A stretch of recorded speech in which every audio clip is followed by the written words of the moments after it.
పురుషులు బంగారపు యొక్క ఆభరణాలు ధరించవచ్చా, ధరించకూడదా? అయితే తెలుసుకోండి, పురుషులు బంగారపు యొక్క ఆభరణాలు ధరించరాదు. ఎందుకంటే ఇస్లాం దీనిని హరాం అని తెలియజేసింది. సోదరులారా, ఎవరైతే బంగారు యొక్క ఆభరణాలు ధరిస్తారో వారికి కఠినంగా నరక శిక్షలు ఉంటాయి. పురుషులు కేవలం వెండితో తయారు చేయబడ్డ ఉంగరం మాత్రమే వేసుకోవాలి. దానికి కూడా ఒక లెక్క ఉంది.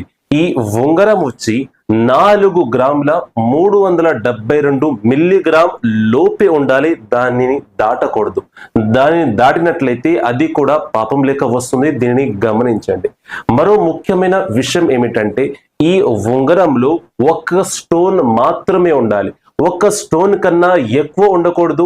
అసలు స్టోన్ లేని ఉంగరం కూడా మనం ధరించరాదు. మనం కేవలం వెండితో తయారు చేయబడ్డ ఉంగరం మాత్రమే ధరించాలి. దీనిని దృష్టిలో పెట్టుకోండి.